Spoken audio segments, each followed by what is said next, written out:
want to say a few things by way of introduction. First of all, I am Mark Cordes. I'm the executive director of the San Francisco Transit Riders. I am new in the role, so I am learning pretty much every day something about transit that I didn't know. And of course, in this time of COVID, things like my Muni map on the wall aren't quite matching our reality. And so I'm having to sort of do my best to play catch up both around kind of how we're all operating in this time and also how things sort of ought to be or should be. With that, like all of us, we're navigating this technology in some new and interesting ways. And so I want to thank you all for bearing with us as we sort of manage to do that together. I'm going to give you a quick rundown of what we're up to this evening and then turn it over to Alex, our moderator. But fresh off Giving Tuesday, I just want to thank our members and supporters for making our work and our advocacy possible. Without your personal financial support, with the times that you join us in making public comment to key leaders and being part of public processes to bring the riders' voice to bear, we want to thank you for all of that, but particularly those gifts that you make that make our work possible. I want to say a word of thanks to our sponsors and foundation supporters. Transit Center is a key leader and partner in our national effort to advocate for public transportation.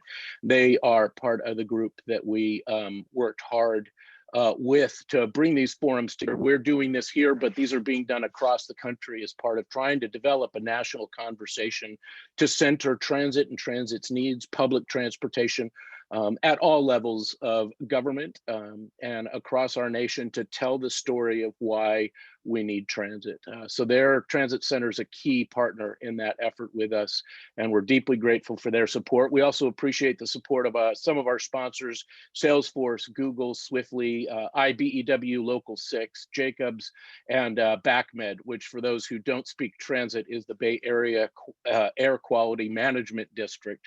I have yet to say that successfully very smoothly, and I'm sorry, BACMed, for blowing it again.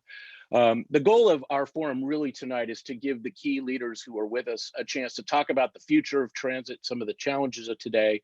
We're going to be doing a follow-up forum in early 2021 to have a serious and deep discussion, again, with key folks in the transit world around the kind of funding that we need, both the short-term emergency relief funding and then the longer-term stable funding at all levels that makes public transportation and transportation work better. And so look for more information about that as we move forward. But this is intended to sort of start that off with a vision of world-class transit for us here in San Francisco, for the Bay Area, and we're just so thankful to have these leaders make this time available for us. And with that, let me introduce our moderator, who's going to introduce the panel and then get us right into tonight's conversation. So our moderator is Alex Sweet. She recently joined the San Francisco Mayor's office as the Transportation Policy Advisor to Mayor London Breed. She works with the city and the county and regional agencies to help our city meet its transportation goals. Before that, she worked as a transportation planning consultant in the Bay Area. She's been a transit rider in all the cities that she's called home, which includes Chicago, New York, Philadelphia, and of course here in San Francisco. And her favorite local transit lines are the 14R for its speed and the J for its Dolores Park stop and views. Let me just say one other thing. I'm a typical rider of the N Judah and the 7. And so I have been enjoying our resilient bus service when I've needed public transportation, but only for essential trips, of course, during this time of COVID. And with that, let me turn it over to you, Alex, and thank you so much, everyone. Thank you, Mark. And thank you to the San Francisco Transit Riders for hosting this and bringing us together to talk about transit in this unpredictable time. I feel really honored to facilitate this conversation, and I'm thrilled to introduce our panelists. I'm going to introduce each and then ask them for their perhaps favorite transit line or regular route that they can share with us, and they're not limited to the service and system for which they serve. So Latifa Simon is joining us. Latifa has served District 7 on the BART Board of Directors since 2016 and most recently as president. A nationally recognized advocate for civil rights and racial justice, Latifa brings over 20 years of executive experience advancing opportunities for communities of color and low-income communities in the Bay Area. She has been the president of the Akanadi Foundation since 2016. Born legally blind, Latifa has never driven a car and depends on BART to get to work and take her daughter to school. Latifa, welcome. And can you share either your regular transit route or favorite line with us? You're going to get me in so much trouble, but it's not a BART line. And Jeff knows this about me. And it lets you know that I really, really, really love transit growing up. I actually have three. I'll be really quick. The 5 Fulton, one side of the city to the other. The 38 Gary, one side of the city to the other. But my absolute favorite bus line, like in the country, is the 22 Fillmore. One, because I'm from Fillmore, but really of any bus line in any major city, you go from deep, deep poverty to extreme wealth. And it will show you all that we have to do, all that we have not done, from living conditions to people's, again, access to food, just to the beauty and the struggle of race relations in our beautiful city. And that's just not now. I grew up in San Francisco. The 22, all those buses got me from school to healthcare, to youth jobs, and I have never experienced a better bus system in the country than Muni. So, yeah. My gosh. Okay, that's going to be a tough answer to beat. Thank you, Latifa. Tilly Chang, welcome. Tilly serves as Executive Director of the San Francisco County Transportation Authority. The authority's mission is to make travel safer, healthier, and easier for us all. Ms. Chang serves as the Chair of the Trans-Bay Joint Powers Authority's Peninsula Rail Program Executive Steering Committee, and on the boards of the Intelligent Transportation Society of America, the California Transportation Foundation, and SPUR. Tilly, welcome. And can you tell us your favorite route? Hi, Alex, and thank you, SF Transit Riders. It's tough to follow Latifa. I love all the routes she mentioned, but I will mention for me the 29, also because you can pretty much see the whole city end to end as far as the outer ring, and then the 28, solid, right? So those are my faves. I love them all, though. Thank you. Thanks, Tilly. Next, we have Amanda Eakin. Amanda is the Director of Transportation at the Natural Resources Defense Council, also known as NRDC, where she leads the American Cities Climate Challenge. She played a key role in the formulation and implementation of California's 2008 Sustainable Communities Act, which gives regions funding and incentives to develop emission-reducing strategies. Amanda Eakin is also Vice Chair of the SFMTA Board of Directors, where she has served since 2018. Welcome, Amanda. What's your favorite route? I'm going to do 3 that represent pretty much all of how my family gets around the city. I joined Latifa on the 5 Fulton, 24 Divisadero, and 43 Masonic. Thank you. Good ones. Good. They're really good ones. Finally, we have Jeffrey Tumlin. Jeff has served as the Director of Transportation of the San Francisco Municipal Transportation Agency since December 2019. Happy anniversary. He oversees Muni, parking, traffic engineering, bicycle and pedestrian safety, transportation accessibility, and taxi regulation for the city and county of San Francisco. Previously, Jeff was the Director of Strategy at Nelson Nigar Consulting and previously served as the Interim Director of the new Oakland Department of Transportation. Jeff, welcome. Are you allowed to name your favorite Muni route? Or any, I guess it could be any route. Well, all of my children are my favorite children, but I am a 24 and now LTK bus rider regularly. But my favorite line, I have to completely agree with Latifa. The 22 Fillmore runs through the most unlikely sequence of neighborhoods in any bus line I've ever been on anywhere in the world. And it was the 22 Fillmore that taught me how to be a San Franciscan. That's great. I also love the 22, so I'm glad it's getting a lot of love. Wonderful. Well, thank you all for being here and sharing your favorites with us. We're going to start off with some long answer questions that I'm going to ask each of you. And these are forward-looking kind of visioning questions. And so I invite you, even in this time of uncertainty, to dream a little bit for a few minutes with all of us. And Tilly, I'm going to start with you. Can you describe the world-class public transit system our city should have in 10 years? And what are some of its key elements? And in particular, what is the rider experience like to you? Wow. Wow. Okay, I get to go first on this one. And I'm just going to echo the San Francisco transit riders who have, set out a very simple standard. Can you get anywhere to anywhere in the city in 30 minutes?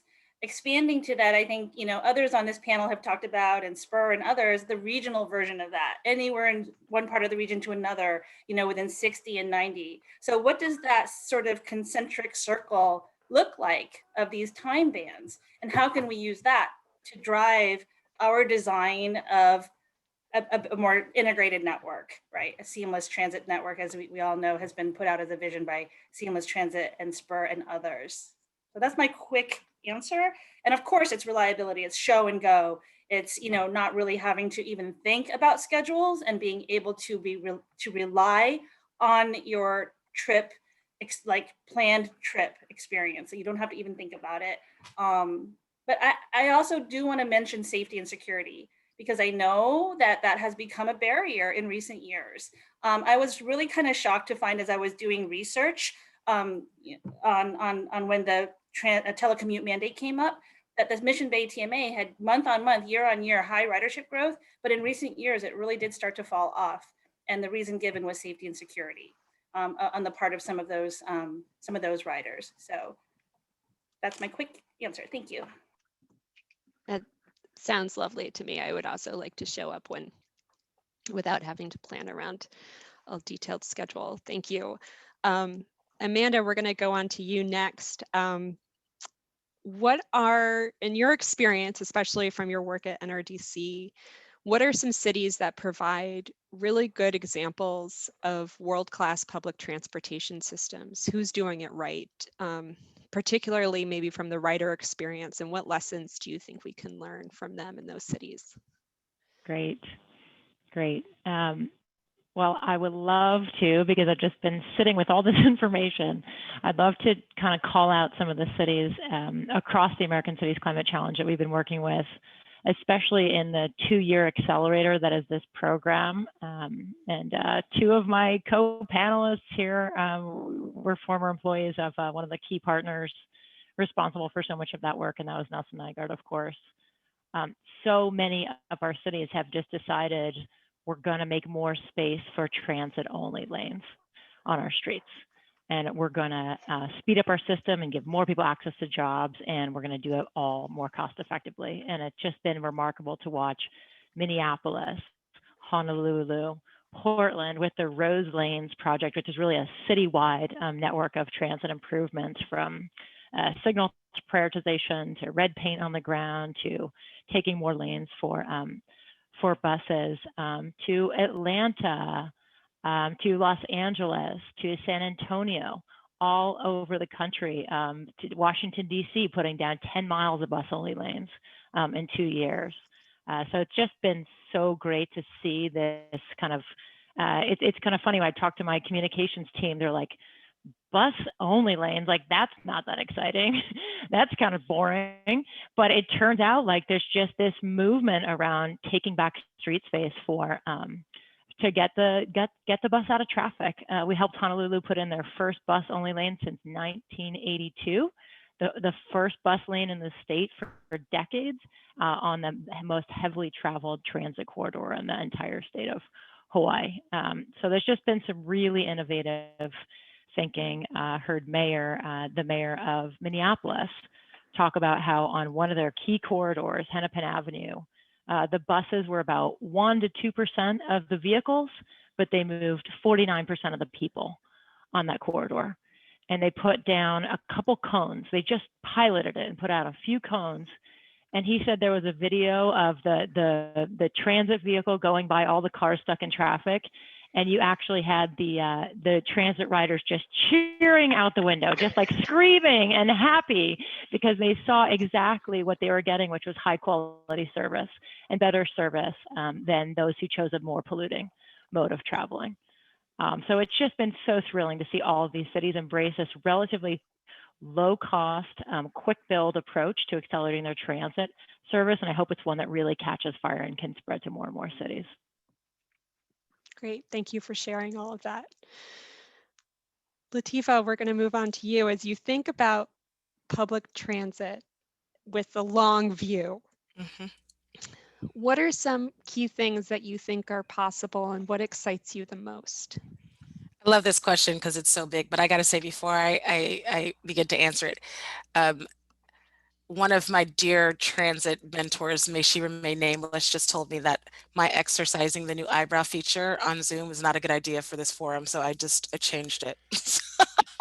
I'm like everyone on the call, I'm a transit zealot. And when I think about, again, being born and raised in San Francisco, and every day when I walked out of my house as a child, and then later as a young mother, I made my decisions on where I worked, where we had recreation based on where there was public transportation. Now I live in Richmond, California, and transit availability it's not accessible. There's a bus that's right outside of my house and it runs every hour and 10 minutes and it's typically late. Access is extremely important. Being able to have the right to mobility. I know we talk about this in platitudes, but it is central to good life, not just for transit-dependent people, but if we really want to be serious about the earth, real access. So first and last mile, and particularly understanding how expensive it is to run transit fleets. How might we think about in 10 years doing and making decisions as transit leaders that are a little bit unorthodox, and how should both the private and public sector step up to make sure that mobility truly is accessible for all folks. I also really want to think about and then act and then make real this idea of transit affordability. People who cannot pay cannot ride.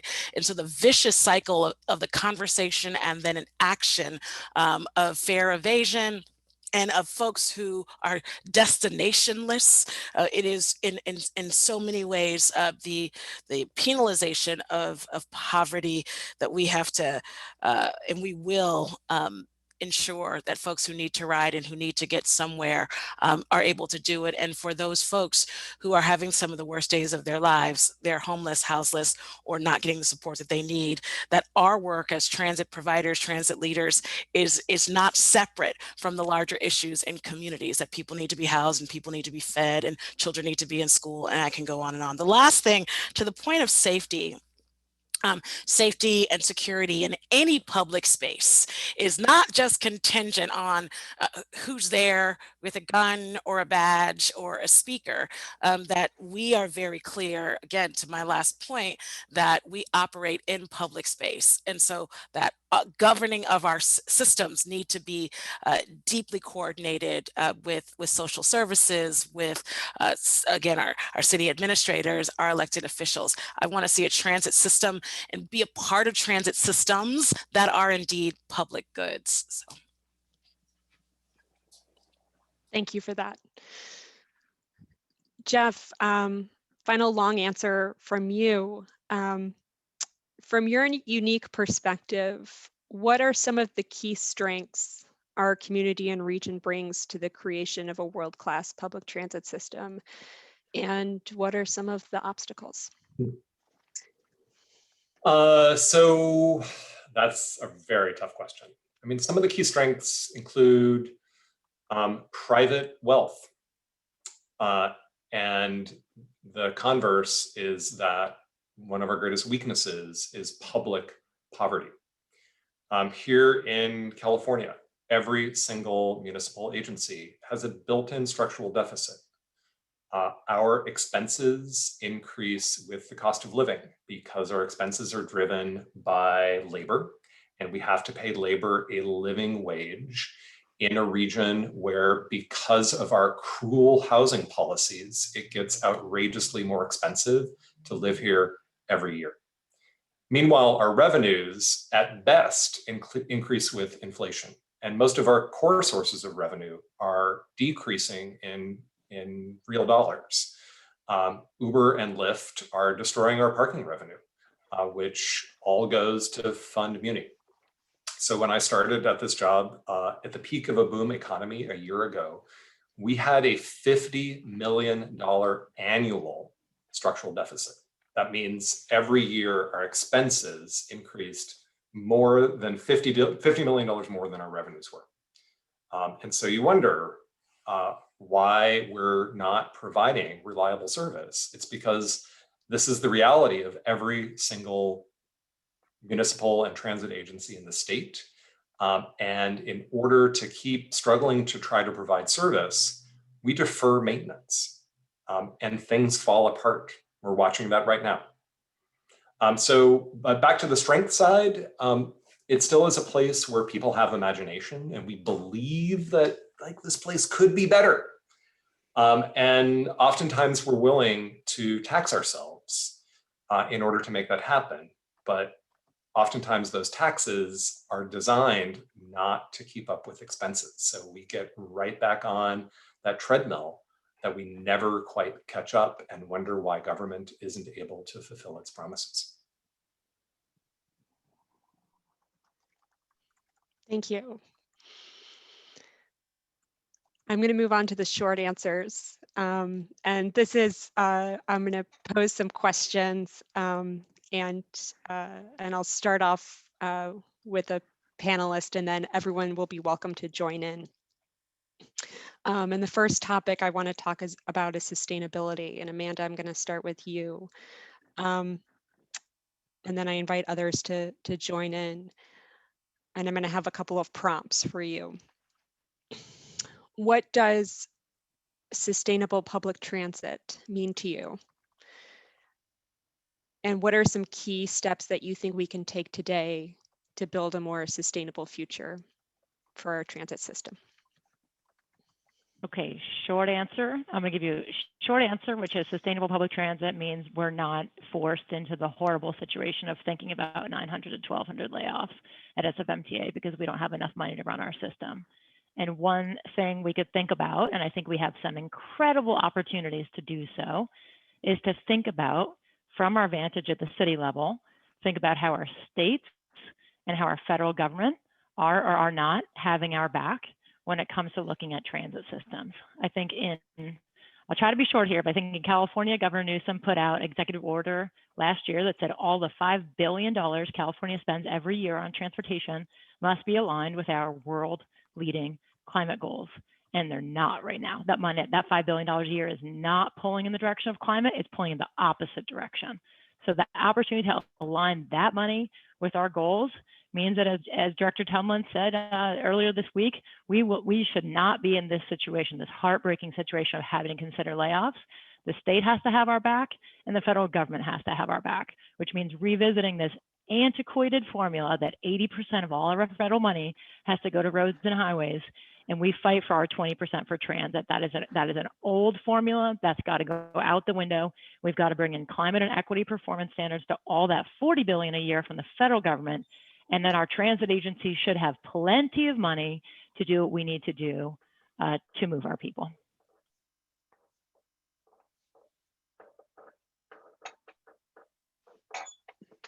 Tilly, go ahead. Here. May I just build a little bit on Amanda's excellent answer there? And I think that it's really looking at transit as that public good that Jeff talked about, you know, and not having it be at the disposal of every local government. You know, I'm proud that in San Francisco, we invest over $1 billion, you know, when we had it, that level of general fund, it keeps our fares affordable, to Latifah's point, but not every community does. And we've got 27 operators because we have different local governments funding transit. So we've got to fix transit operations funding. We've got to build it in more, institutionalize it as a public good, as a like education, like the basic fundamental rights, human rights that we all value, and to invest in it that way as a country first, and also, but at the operations level, the 80-20 that you mentioned, Amanda, that's capital largely, and flexing that between the different highway versus other modes, totally 100%. Operations the federal government has devolved that since Reagan. So why are we passing sales taxes, in some cases, multiple sales taxes in Santa Clara and LA for capital and operations? That's just not right. So how do we bake that into different forms of funding? And looking at a road user charge coming back online at the state level is exciting. That presumably would be for capital, but could be for operations too. So let's think big.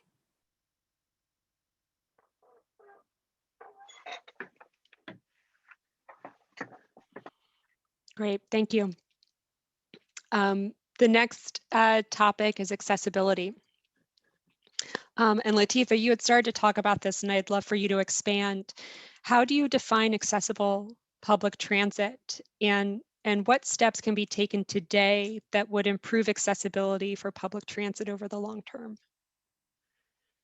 Today, like Thursday. Yep. Okay, you asked. All right.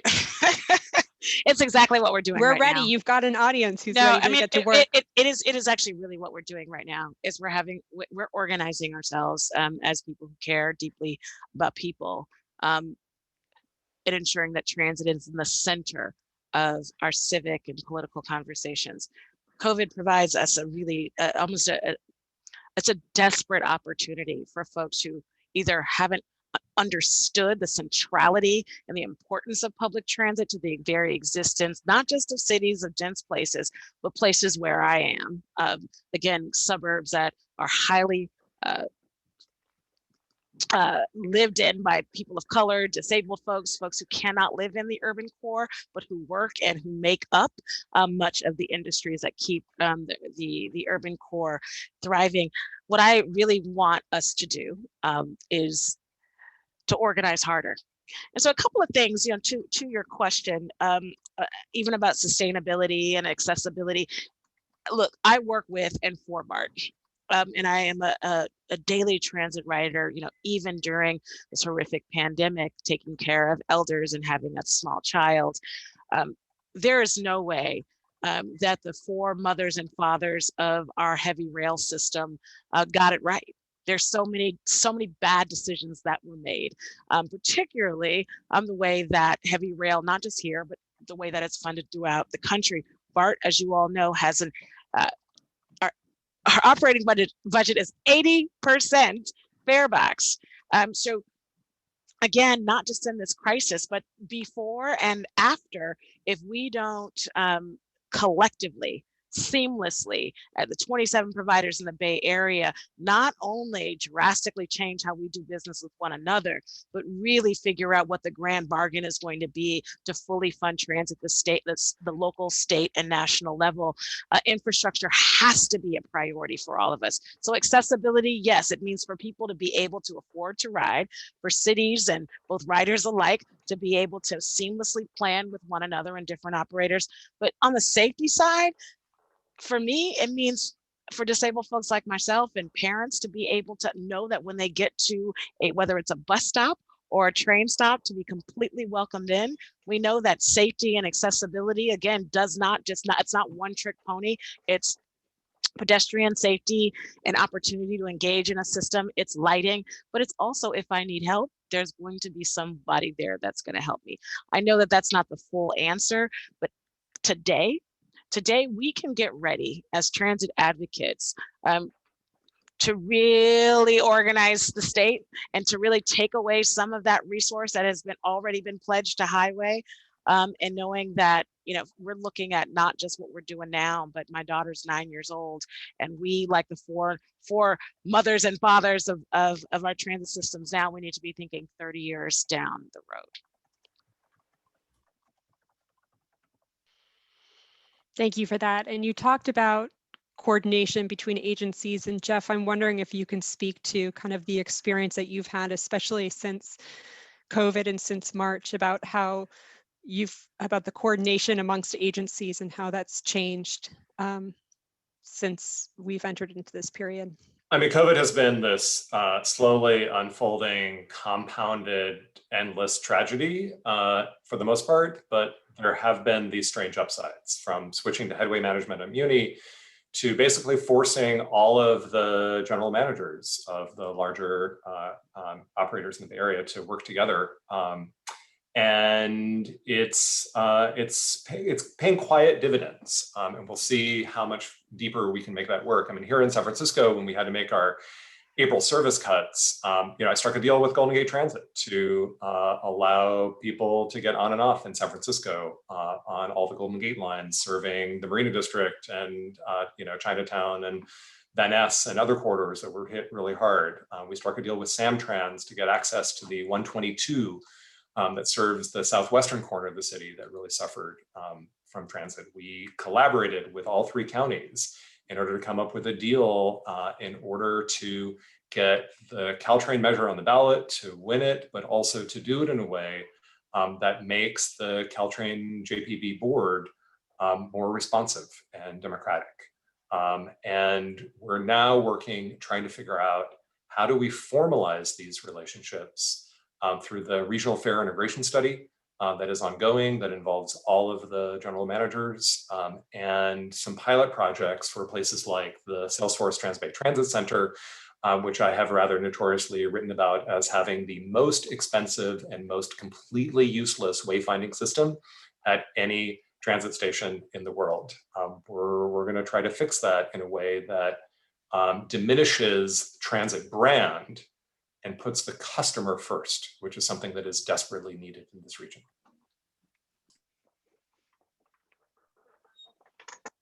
Great, thank you. And Jeff, I'm going to stick with you for this next topic, which is equity. What does an equitable public transit system look like to you? And some of our communities of concern have not just faced lack of investment, but in many cases, an intentional disinvestment in their needs. And what can we do to address this disinvestment with public transit? Yeah, it's a particularly important question right now, as we're having to face additional service cuts, like really, really devastating service cuts. And equity work is most important in times of financial collapse. We're quite proud of the work that we did back in April when we had to cut 40% of Muni service. Like, how do you do that?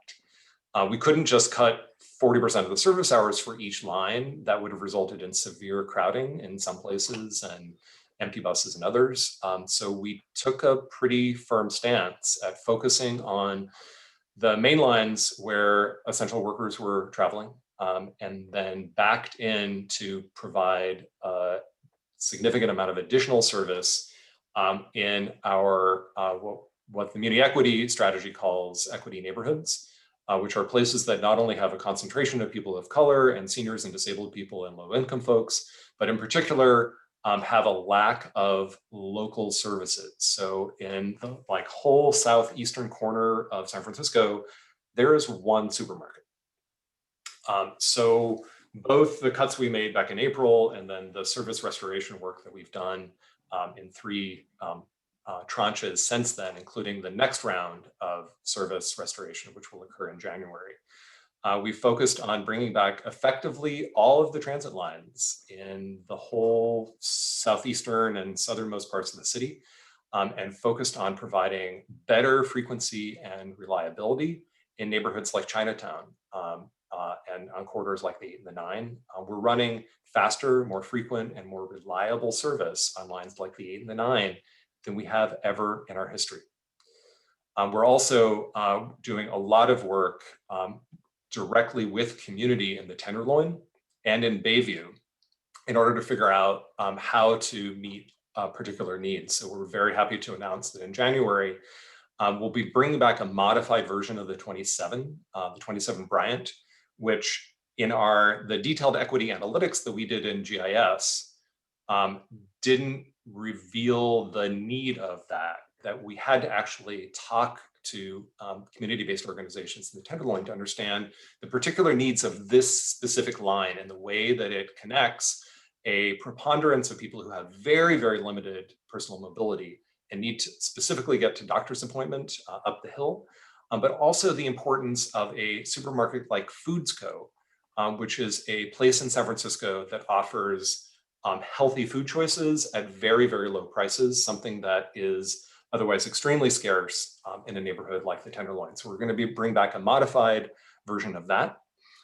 Also an express connection from Hunters Point to downtown, because another key metric that we've used throughout COVID is how many and of what types of employment and key services are available within 30 or 40 minutes from key locations in our equity neighborhoods. And Hunters Point is a place where there has not been a one-seat ride to places that offer a significant amount of employment. And not only do those rides require a transfer, but the services are slow, like the T.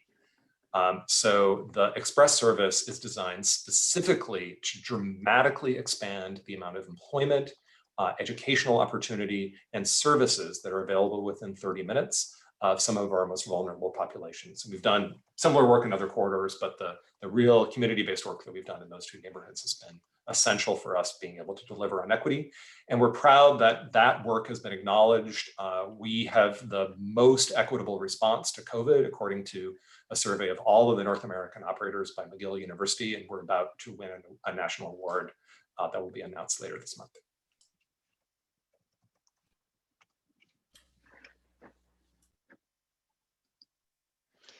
Latifa, I want to turn to you because I think that Muni has a lot of routes that offer, as we all know, because there are a lot of favorites among us, but it has some flexibility, especially with a bus system, to adjust as needed. And when we think about a service, a fixed rail service like BART, and we think about how our foremothers and forefathers planned it and how it was built and how to work with that system today, how do you think about kind of the future of an equitable BART system?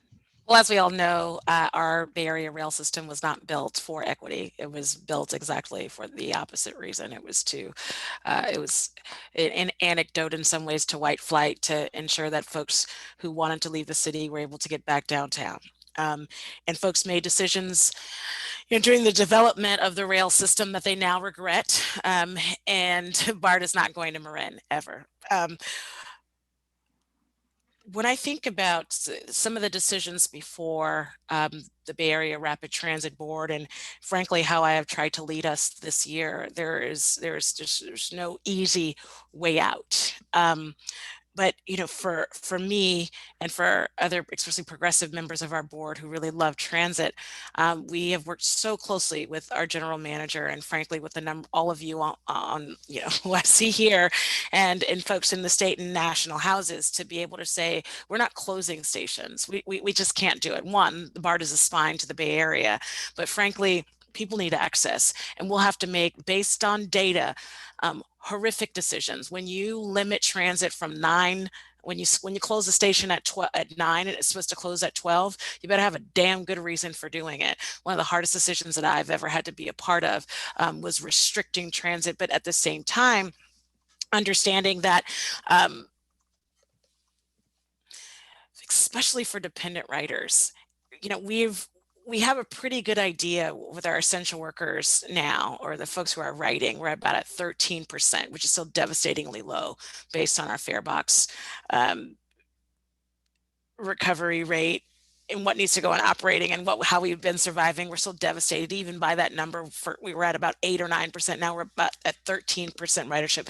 Of that number, 70+% are severely low income based on our last data run. In good times, about 70% of our daily ridership, which was at about 430,000+ a day, those were all workers. Those were all people regardless of income, but they were going to work. So our world has deeply changed. But in that, The proposals that have come forward about slashing from the, from the top, from the bottom, from the middle without using data, it completely obliterates and disrespects the complexity of our ridership. And so we have committed ourselves to every single decision, really looking at who's coming in, who's coming out, and how to ensure that our system that deeply connects with the rest of our transit ecosystem is up and running. I mean, our goal at the transit system is to lead, of course, being very clear and understanding what's ahead of us and how scary this is, but also to lead with our values. Today, many of you all know that we did ratify a tentative labor agreement, and I'm extremely proud of that. I'm extremely proud of the work of ensuring that we will do everything possible. Administrative efficiencies, these big agencies, we can get more efficient, absolutely. We can cut costs where it completely makes sense, but we can also work very deeply and collaboratively to keep BART running by any means necessary. Because, like my mother, who also does not drive, I think she has diabetes, and I think of her, when the rail just stopped running. She's on 46th and Terraville, and she's sitting and waiting for the bus. And thank God, unlike other cities, there was still a way to get her down to Kaiser. And then coming back or coming to see me and babysitting my kid, many of our lives are desperately dependent on literally the decisions that we make right here in these squares. So we have to keep the wheels running and the trains running. And maybe I'm Pollyannish, but we will work to ensure that we're keeping our stations open. I don't see Civic Center is not going to close. Richmond, Antioch, they're not going to close. Daly City, for God's sake, and there have been arguments of closing. Like, we would never do that, at least while I'm there. I'm glad you're there. Next, let's talk about affordability. And Latifa, you touched on this, and I think this is a timely topic. And Tilly, I want to start with you. As you as you come from a position of funding a lot of our projects, but what are some key obstacles from your perspective to making our existing system maybe more affordable for everyone? And then a second question you can think about too is, what are some policies, maybe non-transportation specific policies, that ultimately affect the costs of our public transportation system? Oh, that's really tough. Good question and tough question. I think, affordability starts, I think, in our region with land use and transportation. Jeff mentioned it previously, but housing, right? From a transportation and housing standpoint, Plan Bay Area, has done a good job, and we're not doing well. Our region has gone the wrong way since the last, over the last few RTPs, Plan Bay areas. Here in San Francisco, I feel like we've done as much as we can, but we've done well, but we can do better. We can still even do better on the transit side, on transportation. It's not just transit fares, right? Even though, yes, we do offer very low to free fares for youth, seniors, and disabled. And our Clipper start, we were already at 50%, but that's only for the lowest lifeline band of travelers. So what if you're not lowest income, but low? What if you're moderate? How do we ensure that those who really the workforce jobs that we have in the city can get here, nurses and teachers and firefighters and small business workers? Like, how do we ensure we can lift those folks up, even as the rest of the region is just getting on board with the 50%, or in the case of BART, I know it was hard. We got somewhere good there too. We got to keep building on that. But it's also, affordability is also about those who are auto dependent, and that's something that we have done and baked into our land use to some degree, and into all of our overall systems. It's sort of institutionalized form of like almost also socioeconomic like impacts that we've suburbanized that poverty, and we've consigned people to very expensive mode of travel in terms of auto travel. So how do we recognize that this is such a deep systemic problem, right? And it's not going to be one simple fix or another simple fix. It's really so holistic. And it takes time to educate folks, because when we bring up pricing, we bring up some solutions and strategies. You have to start with this, understand that not everyone has been studying this and understanding this deeply for years. We have to step back, and these are people with real lives. They're working so hard. They don't understand why they're even in this situation, really, but they are in the situation, and it didn't get created overnight. It got created over decades, right? So the systems are so deep. I think we need to be patient, and we need to do a lot of conversations with and understand the incremental shifts that we can make to help with affordability is holistic. It's not just, again, transit. It's, you know, auto travel, it's housing, it's access to food and healthcare and all the rest. But what can we do in our little corner? You know, I think we can really do some policy work and education and consultation with real people to understand what is most important, what are the biggest barriers to their affordability crisis in their lives, and then try to tackle that, and understand that, yeah, people don't want to drive. Sometimes they have no choice, and that is really a deep problem. Can I jump in on that one, Alex? Great. I wanted to just reflect back on the conversations that the MTA staff, I think, so skillfully and so thoughtfully teed up for us in the context of our budget conversation last year, because we heard a lot from the public about the concerns about raising our transit fares. And yet, our transit fares are in a really important part of our budget in a normal year, bringing us over $200 million. And so what staff did that I thought was just so exemplary, and I've been telling people all over the country about this process, is really look carefully and thoughtfully about the types of fare media and who is paying for transit through the different types, and what do we know about the income profiles of those different riders of the system. Because one of the original proposals was to raise the single-use cash fare, you know, from $3 to $3.25. And what we learned was that those who are using a single, paying for cash one at a time, each time, are some of our lowest income riders who could least afford an increase in fare, even 25 cents. And what we learned about those who already get a discount through the Clipper card is that those riders have some more means. And so maybe a 15 cent or a 25 cent discount to buy a Clipper card is not as important to those riders. And I think through lots of conversation and thoughtful analysis, we ended up picking the equity scenario for our budget that balanced our budget, but it did so in a way with a recognition of who had a little bit more room to pay a little more and who really couldn't afford to pay more. And I just thought that was so thoughtful and so helpful. And I would like to take that kind of same analysis of sort of who can afford to pay a little more and who can't to our next round of thinking about what other sources we might use to fill some of the budget gaps that we are facing. Because if you, let's just face it, if you can afford to own a car, owning a car is expensive. Maybe looking at parking is a way to think about a source of revenue where people have a little bit more money to pay.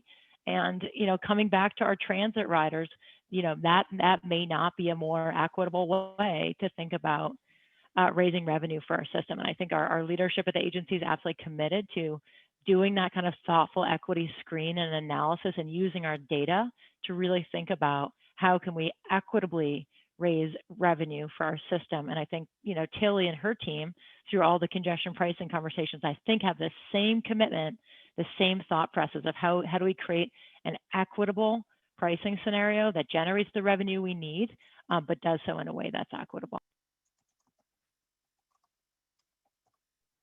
Great, thank you. And before we move on to audience questions, I've got one more topic that I want to ask. And I think some of us have been in transportation in the field for a long time. Others got involved through advocacy, and others, of course, through our professional careers and through serving on the board.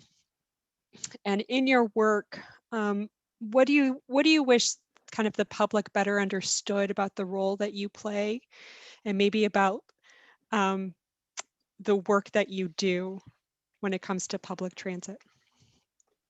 Another way to think about this is, what are some of the kind of biggest misconceptions that you hear from the public that maybe you uh, wouldn't tweet, but you would say on a webinar, but you would maybe share with folks to let them know some insight, maybe into some of the struggles that you have with the work you do. I'll go first. So I just went back to school, and I really hope my advisor and professor is not on because I'm supposed to be writing papers. I just went back for an MPA program, and many of you all know Billy Riggs, and he has become a mentor to me as, again, somebody who had been a youth organizer doing justice work, racial equity work, coming into transit as with a deep lifelong understanding that this is where the space that I need to be. One, because there's not a lot of folks who look like me who are in the conversation, and so many folks who have a similar experience deeply rely on public transportation. What I realized in coming into committing myself to the transit space is that there is nothing more fucking amazing than a transit planner. Right? Like, oh my God, these people are really smart and like live and breathe and eat. And if we want to think about cities being deeply livable, we both sort of support and think about public education, lifting up public education that prioritizes the planner, the urban planner, and that our urban planner should, again, have, experience caring for their grandparents, to understand they should be have deep proximity to the problems that they're solving.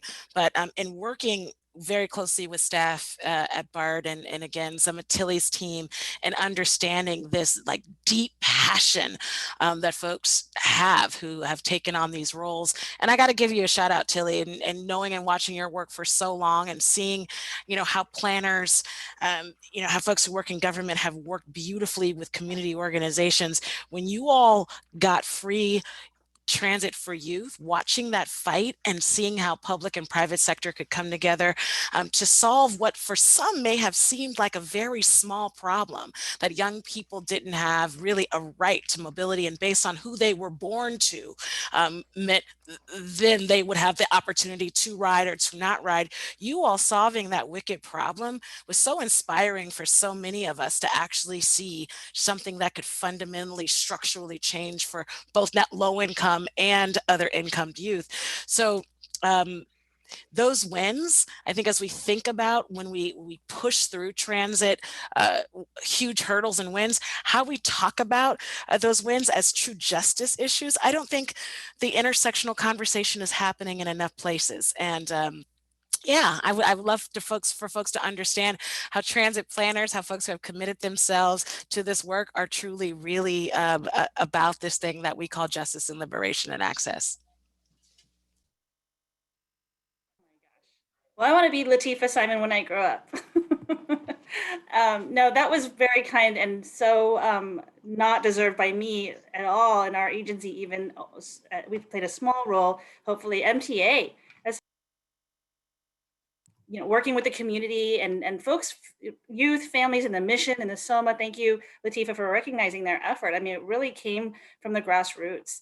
And it came from real people. And I love youth-led movements, especially in transit, like the 29, right? The Lowell kids and all the students along that whole line, advocating for the R.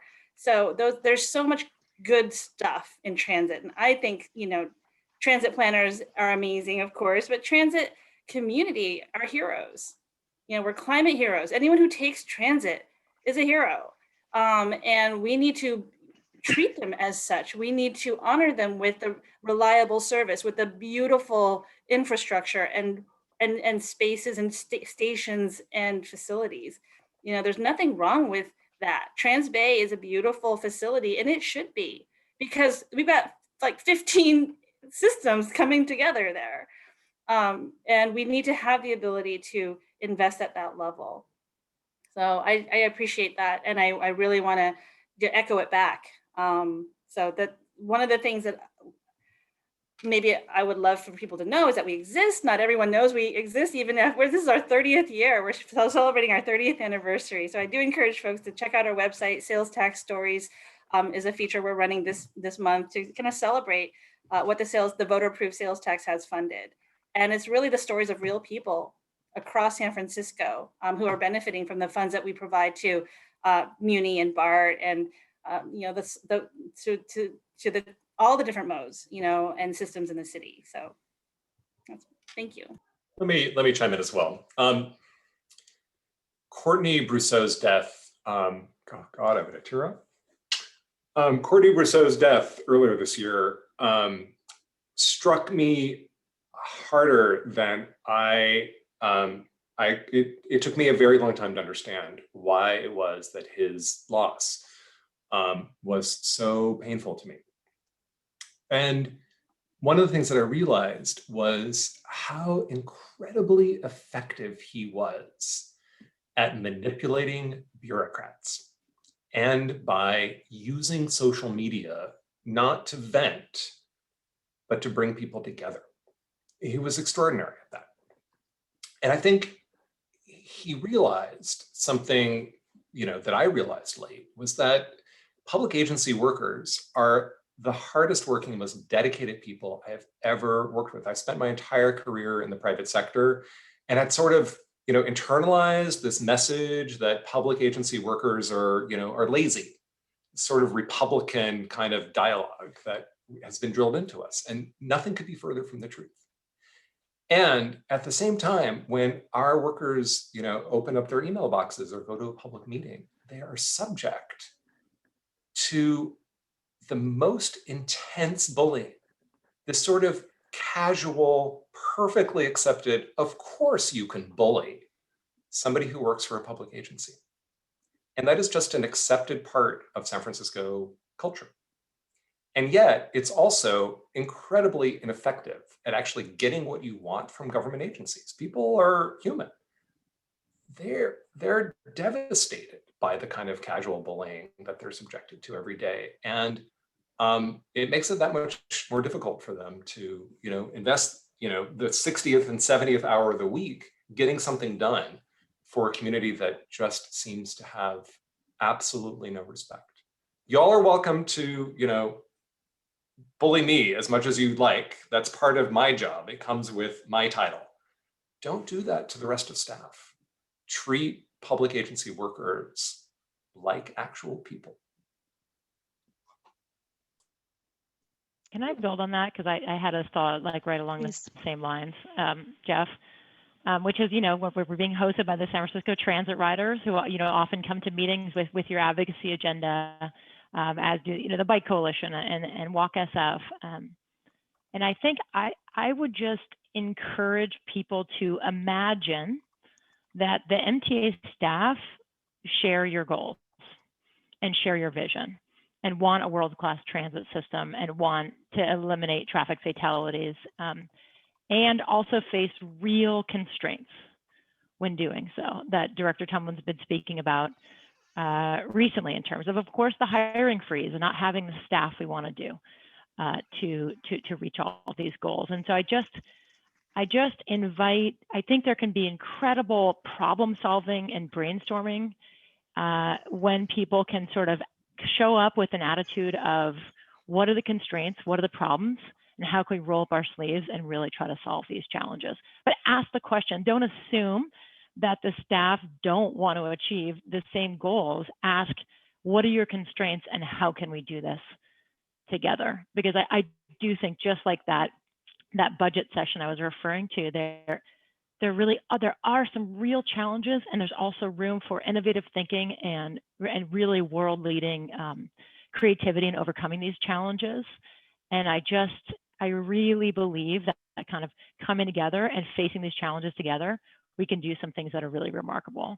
But it's an invitation to sort of step into the shoes of we can't do everything. There are some real constraints, but let's get into a problem-solving mode together. Great. Thanks, everybody. We're going to move on to some questions from the audience. And I'm going to start with one that is about funding.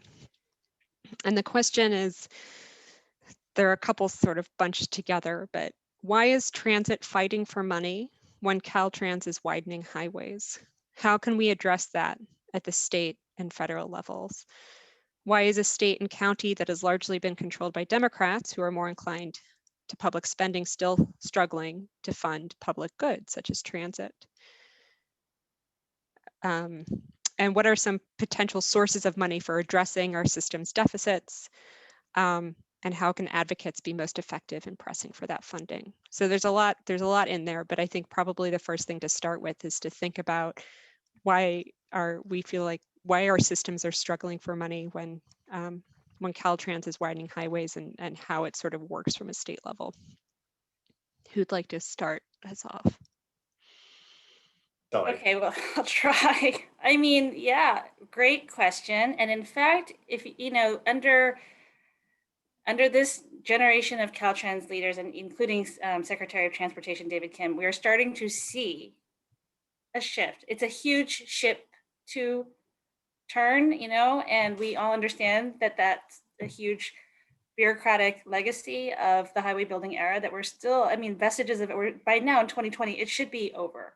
And this Plan Bay area, our regional government, I think has been trying, but it really, I would hope, can turn that into turn faster, because we are still building and expanding freeways in this region, in the name of, you know, HOV lanes and whatnot. So it's a very fair question. SB1, the voters, you know, we had to fight to protect it. It was challenged. So thank you, voters, on that. But that was really kind of to replace a funding for an aging system that we do need to maintain. What do we need to expand it? In my opinion, heck no. But you know, that's going to take the consensus of more than San Francisco. We are 1/10 of this region, so we need to build bridges. We need to do coalition building, you know, with the other three, you know, all the core counties, and even bring in the suburban and exurban counties. We are one region, but the governance of our region, let's face it, we're kind of challenged, you know, in San Francisco and in the core, because our region is so broad and so diverse. So decision making, not just at the state level, but even in our region, is difficult, because you have all these folks who are given quite a bit of representation. And I know that, you know, Director Simon, Latifa, you're doing this at BART as well. And it's taken years for the core of this region to really have a strong voice. And we do now, thank goodness. We have wonderful leaders at BART, and you're turning it, but even that is going to take time. So for our region, I think, you know, having that conversation very openly and trying to tie every new revenue source to new rules. So on RM3, when RM3 came up, you know, San Francisco representatives, a small band of them with, you know, Oakland and some of the inner and part of the region, did try to tie RM3 to land use, you know, to this idea of, you know, incentives, or tying that type of conversation to housing and affordable housing. That got voted down. So we really have to understand how our region makes decisions and what the formulas are. Are they population? Are they highway lane miles, which is a ridiculous way in this time and at this point of, you know, of our policymaking, to tie transportation funding to highway lane miles? Should it be affordable housing provision? Should it be transit ridership? You know, what are the right formulas to distribute funding? And so those are the things that I think we should continue to press in coalition with others. But I have to say, it's super challenging, not even at the state level, but just here in our region. You know, I will speak briefly to this, and educate, and I also do work in education equity in my day job, and racial justice work in my day job, and some of the same questions are being asked about education and healthcare locally, right? Why is it that my child goes to school and there's no instruments, or the school lunch is awful? The same question is also, thank you for bringing it up, must be applied to transit. And yes, policy change and deeply addressing sort of these venerable structural revenue algorithms is part of our daily work, but it is going to be, in culture, you know, eats policy for breakfast, right? And so if we can use this crisis moment where we do have a magnifying glass, and we are for once lifting up the humanity of essential workers, as many of our parents and many of us are, and our family members, understanding that we have to think about, one, the earth, we have to think about regular folks, and we have to think about things that we have taken for granted, right? Like public institutions. Should we fully fund education? Again, where is that revenue going to come from is the question. Should we fully fund transit? Should we ensure, hell or high water, that workers within our public systems don't have to travel 60 miles to get to work? I mean, again, culture will continue to eat policy for breakfast, but us now, I think you're seeing transit on the front page of most papers in the country, especially today. And you also will see, if you turn back on Twitter, many of our elected leaders in Washington are talking about transit justice in the Twitter sphere today, using that terminology. We will we'll lift up the reality that's happening in this moment, but I do believe that it is going to take a national movement, even in blue spaces, for folks to shift their culture from cars to mobility access that is for everyone. It's going to take a while. Great, thank you. The next question, and Jeff, you can probably speak to this, but this is about major projects. Major project management is incredibly slow and expensive. This is a question, so I'm quoting. Why is Central Subway delayed? Why is Van Ness taking so long? How long is construction on 19th Avenue going to be a mess? And now that we're facing this budget crunch, how can we make these major projects more efficient and save time and money? And what efforts can we make to improve project and contract management in the future? Yeah, both very good questions and certainly pertinent right now. I'm fortunate that in my first year of arriving here, I've gotten two very handy audits. One from the Muni Reliability Working Group. They presented that work right when I first arrived. And next up is a controller's office of our capital projects division. They're both super helpful. We've learned a lot from particularly Van Ness and Central Subway. And while Central Subway is delayed and over budget, it's 15% over budget and 2 years delayed, which in the scheme of major projects is like, it's a B. It's still not acceptable. And fortunately, since those projects, which started over a decade ago, we've learned a lot about contract management and how we can set projects up to be successful. I think both of those projects were set themselves up to be challenged. And so if you look at, for example, the work that we're doing right now on Geary Street, the Geary Rapid project from Stockton Street to Stanton Street, that project is, it's I don't know, half the cost of the Van Ness project, a little bit longer. Started in 2019, will be done middle of next year. It's on time and on budget, in part because we took a very different approach. There's some utility work, but not very much. We're not digging up the entire street and starting over again. We're basically taking it's not quite a quick build, but somewhere in between a major project and a really fast project in order to deliver benefit quickly and in a way that nobody's noticing about that. For Van Ness, a big part of the problem was that, I mean, the Muni part of the Van Ness project, that just started a couple months ago. Everything up until now has been the work under the street. And we knew that there were 100-year-old brick sewer lines and a lot of other stuff that was unknown, but decided to take the risk on in the city, thinking that we knew more about where the utilities were than we did. And so a lot of the delay has been in all of the utility replacement in a street that wasn't properly mapped. It was also the way we procured the project. So we're taking good lessons from that. We're also taking good lessons from the Twin Peaks tunnel work to not only rethink contracting and procurement to deliver best value rather than lowest price, but also building in maintenance thinking from the very beginning, something that was also omitted from the Central Subway work. I don't know how we're going to maintain the Central Subway because nobody really thought about that when the project was designed. It's a huge problem for the city when we have better luck at getting capital money than we have at getting operating money.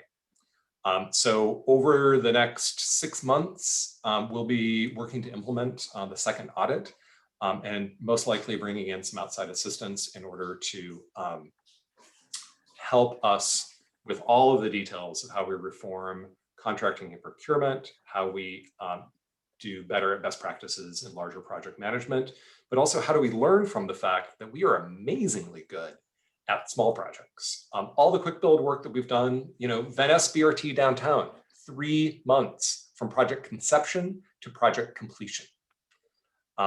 Taking advantage of our quickest to quick build work, and also advantages like Senate Bill 288, which means we don't have to do 7 years of environmental analysis for rearranging the stripes on an existing street, which is basically what we had to do in Van Ness.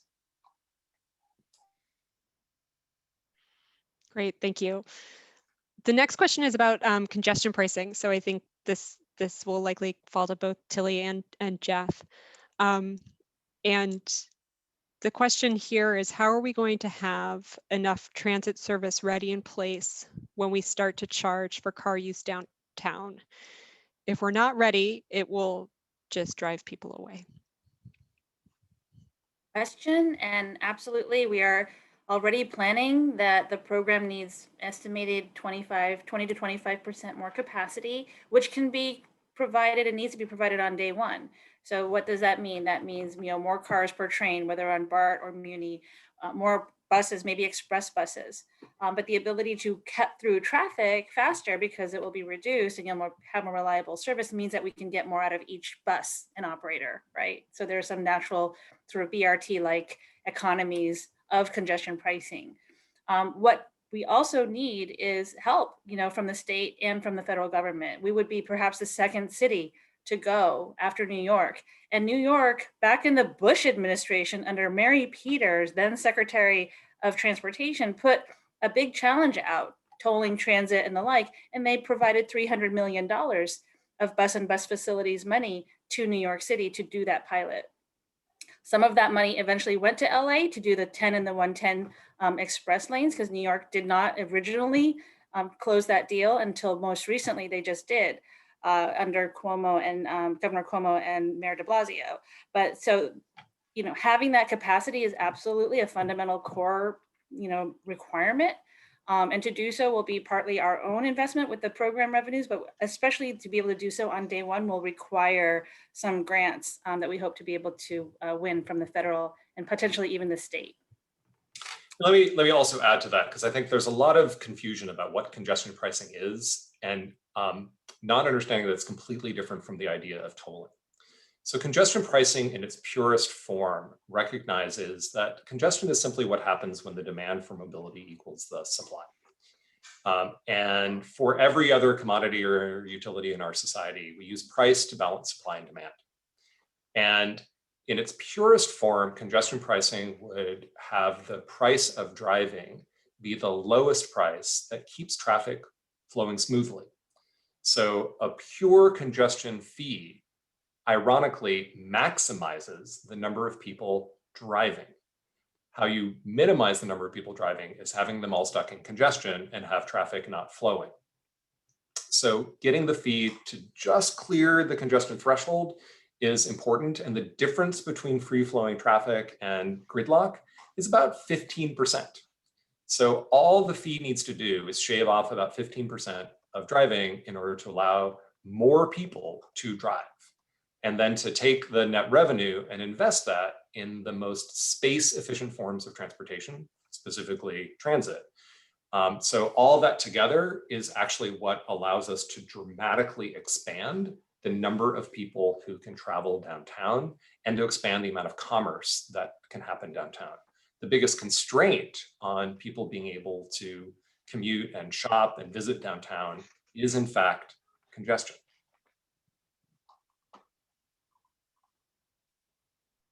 Is there going to be any delay? I know that New York City is potentially delaying their congestion pricing work. Can you speak to the timing, Tilly, and tell our audience about where we stand now? Yeah, I believe that they called sort of for a 1-year pause as they were working through, again, trying to get environmental clearance at the federal level from the current administration, but the next administration presumably would look more favorably potentially on this. I don't know what the real issue is with the environmental clearance, but that they are set to, I believe, continue into next year, and they're under project development. I'm not sure if maybe Amanda may know something about this as well, but I believe that they're planning to finalize their program, and they already have a contractor on board. And can you speak just to where we stand on our congestion pricing study in terms of the schedule? Yeah, sure. Thanks for that. We have about hit the midpoint of our process, and will in fact be going to the Transportation Authority Board on Tuesday, the 8th. So I encourage folks to tune in. If we haven't reached you, please contact our team. www.sfcta.org/downtown, I believe is a short URL. We're happy to organize a briefing for your organization, locally, regionally, anyone. And we've been trying to do deep outreach. It's a very, very tough time, of course, and it's hard to do, but we took our board's guidance to heart and really appreciate SFMTA's deep partnership on this one. As well, the region, MTC has provided us funding, and we also enjoy the support of a lot of the organizations around the table. We have a 35-member policy advisory committee, which you can see on our website, about half of which are social and justice and transit justice organizations. So we're about halfway through, and we have a few configurations that have emerged from the technical work and the outreach work to form sort of the screened shortlist. And now we're really coming down to the specific discount policies, the specific configuration of the zone, boundaries, what to do about TNCs, how to organize the investment program. And so now we're getting down to that middle section, and hopefully in the spring we'll emerge with a recommendation for a preferred alternative or variations of that. Great, thank you. There were a few additional questions about congestion pricing, so I wanted to make sure people knew, and someone else already put the website you mentioned into the chat. So thank you for that. I'm going to move on to our last question for the group, and I'd like to hear from each of you. And the question is, what is one thing you hope our listeners do to ensure that we can have a world-class, affordable, sustainable, equitable, and accessible public transportation system? It's okay if you do more than one. I can start. Go ahead, Amanda. No one else is jumping in. Please. Great. So getting back to the point about having enough funding, that process that I mentioned is ongoing, because I know we have a lot of San Francisco transit advocates on the line, and I want to give you a specific opportunity. So the California State Transportation Agency, CalSTA, is hosting a process right now to put together their climate action plan for transportation infrastructure. Another fun acronym, CAPTI this time. And they're right now in the process of figuring out what is that Newsom executive order related to $5 billion for transportation infrastructure aligned for climate. What does that mean? What does that look like? There's a stakeholder process that's ongoing right now through the winter and the spring of 2021 to really figure that out. And how do we align all that money with our goals of climate and equity? So I would just encourage you, you can reach out to me or Alex or anybody else to get the details, but absolutely want to engage in that process in a way that means some more of that state transportation infrastructure dollars are showing up for transit and not showing up for the kind of infrastructure projects that have been increasing pollution, worsening our safety outcomes, and perpetuating a car-oriented transportation system that fundamentally has its roots in an inequitable system. I will simply point out as a statement of fact, not a statement of advocacy, that the 2 Senate seats that are in runoff in Georgia determine the balance of power in the Senate. And the Senate controls the finance of just about everything in the United States of America. Just a statement of fact. In addition to that, I will say that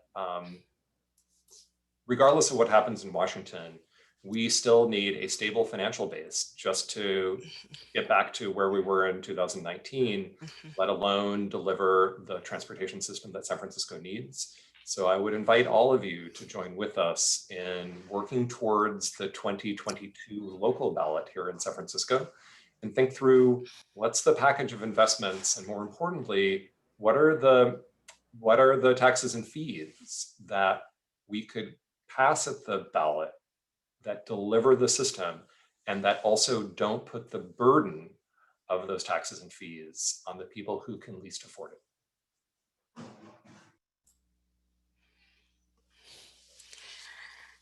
I want to like say something really smart, but thank you, Jeff. That was really smart. I mean, two things. It's like this is there's a choir here, and you know if the violin isn't playing, you know, with the piano, we're not a symphony. I just, you know, if all of the instruments are not playing in unison, we all have roles. But one, I think we are all, for the most part, we are all transit riders. But I'm hoping that we continue this deep effort to ensure that transit is a central part of the equity conversation, both in cities and surrounding areas, as we talk about this amazing reckoning moment that we're all having around race and poverty and crisis.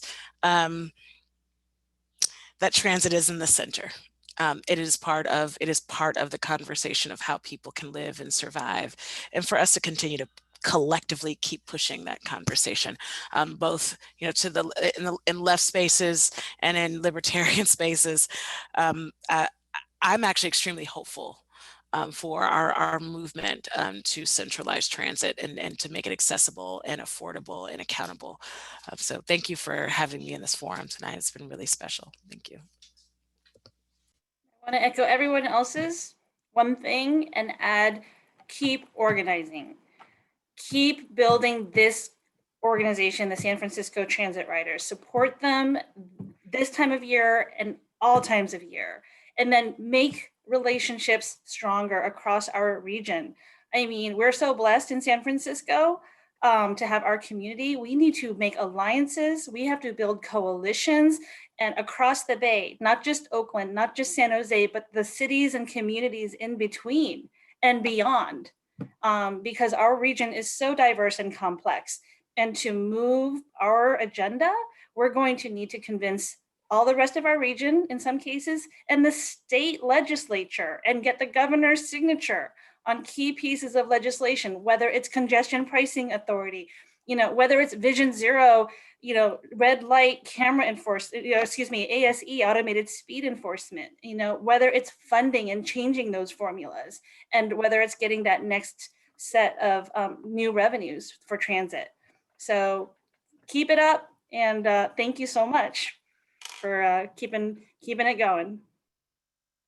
That was great. I think thank you to all of you for being here. I think in a time of, like, how do you put it, uncertainty and devastation and fear, it's conversations like these that remind me why I got into transportation in the first place. And they're exactly the kind of hopefulness and visioning discussions that remind me of all the work that we need to do and that we can do it together. So I sincerely appreciate all of your contributions. I'll hand it over to Mark now to wrap up. Thank you so much. And let me say just a couple things in closing. One, when things are difficult, as they are now for all of us, you know, I'm sitting here looking at my face mask sitting on my table, and knowing that I've got to go outside and put that back on in order to keep our neighbors safe, to care for my community. These are difficult days, and one of the most important and empowering antidotes to difficulty is gratitude.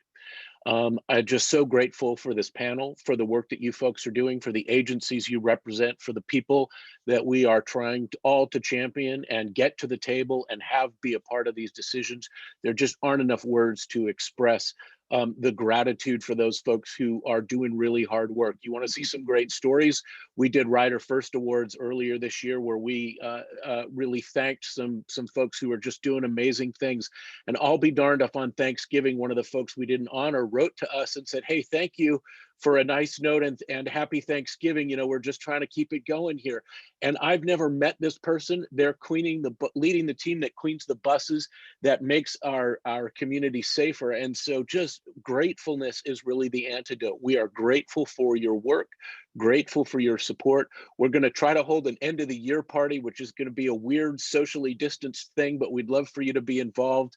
We'd love to have you contribute your time, frankly, some of your money, to help us do the work. But we need you folks out in the community, working with our supervisors, working with our transit leaders and agencies to try and make our transit better, to give voice to the needs, and to join with us in doing that. And I want to say a word of appreciation to the staff at Transit Riders, Kat and Zach, who've been behind the scenes supporting our efforts and helping Alex get our moderated questions. We have B-Rod and Eric and Grace, who are our community organizers, who are out there in some of the districts and some of the communities as best they can to listen, to hear what the issues are, and to help us advocate with the agencies to get this job done. And it's their work. I get to be here and it's my face on the screen, but it is really their work that empowers and makes us able to do what we do. And so I want to say thanks to them, and thanks to our board and our supporters. And if you're not supporting us, we hope you will do so, either with your time or your treasure. But above all, friends, as I sort of send you out this night, you know, I really do hope that you find some way to be grateful. When I was having a real hard time, a dear friend sent me a picture of a sunrise or a sunset. You can't tell which, right? I mean, if you don't know what you're looking at, just a photo of a sunrise or sunset. And their note to me was, you know, try not to be encouraged just by seeing that sight, right? We live in a place of incredible beauty. We live in a place with really incredible and passionate people, and let's be grateful for that. And then let's get out there and do the work necessary to make our city a world-class place for transit, for people to live, and that includes everybody, and really champions equality and justice in all that we do. And with that, I want to say good night and thanks. This is where you would all, our panelists would be washed over with applause. So it's just me at this point. On behalf of those who have watched, thank you so much for your work and your contributions tonight. And we will see you folks all soon. Thank you so much. Have a good night, everyone.